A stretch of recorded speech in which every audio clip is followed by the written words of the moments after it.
জনগণের প্রতি কোনো দরদ থাকবে না। এখন তারা ওই সময় লুটের যে আনন্দ, ভোগের যে আনন্দ, বিলাসের যে আনন্দ, এই ভোগ বিলাসের আনন্দের কথা শেখ হাসিনা ভুলতে পারছে না, আওয়ামী নেতারা ভুলতে পারছে না।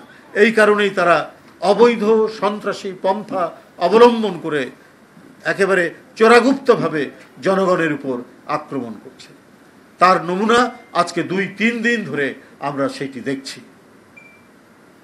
বন্ধুরা আমার, কখনোই কোনো ফ্যাসিস্ট পরাজিত শক্তি আর ফিরে আসে না। এখন যারা আন্দোলনকামী শক্তি ছিলেন, গণতন্ত্রের জন্য লড়াই করছেন, তাদেরকে অবশ্যই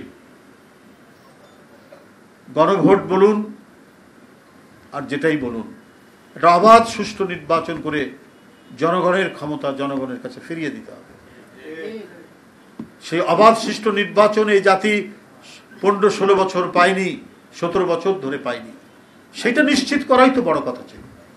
এবং এই দেশ চলবে কি করে, আমরা ভবিষ্যতে আমাদের রাষ্ট্রের গণতান্ত্রিক বিকাশ, আমাদের সমাজে গণতন্ত্রের চর্চা কিভাবে হবে, তার একটা আইডিয়া জুলাই সনদের মধ্যে দেওয়া হয়েছে। এখন এই জুলাই সনদ বাস্তবায়নের বিষয় নিয়ে আমরা যে ধরনের টানাপোড়েন দেখছি, যে ধরনের হুঙ্কার হুমকি দিচ্ছি, তাতে ফ্যাসিবাদী শক্তি কিন্তু গোপনে গোপনে এবং দেশের বাইরে অবস্থান করে তারা কিন্তু মুচকি হাসি দিচ্ছে। 4 গুণ শক্তিশালী এনজাইম ও অধিক ফেনা সমৃদ্ধ অরিক সিলভার ওয়াশ মাত্র 70 টাকায়। এটা হবে গণতান্ত্রিক শক্তির জন্য সবচেয়ে বড় ব্যর্থতা। তাই আগামী নির্বাচন,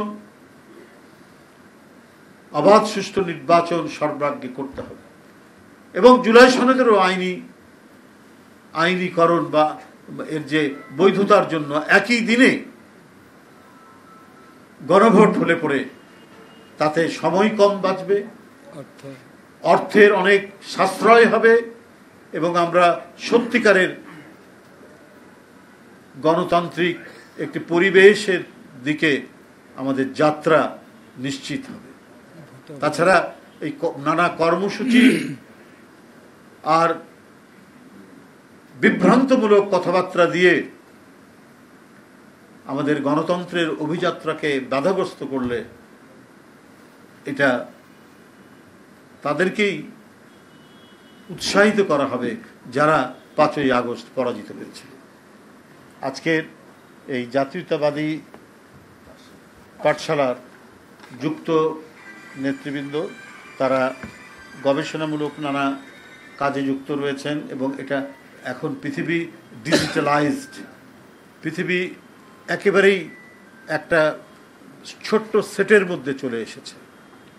এখন এই ডিজিটাল প্রযুক্তির মাধ্যমে শহীদ জিয়া, তার রাজনীতি, তার চিন্তাধারা, তার দর্শন এবং বিএনপি যতবার ক্ষমতায় এসছে, জিয়াউর রহমানের আমলে, দেশনেত্রী বেগম খালেদা জিয়ার আমলে তাদের যে অবদান, সেই অবদানগুলো, সেটার আমি আগেই বলেছি, অবদান হচ্ছে উন্নয়ন উৎপাদনেরও একটা দিগন্ত বিস্তৃত অবদান তারা রেখে গেছেন। আবার রাজনৈতিক চিন্তা চেতনারও একটা দিগন্ত বিস্তৃত অবদান রেখে গেছে। এগুলো সবগুলোই আপনাদের এই ডিজিটাল কন্টেন্টে যাতে উঠে আসে এবং দ্রুতই মানুষ যেন দেখতে পায়,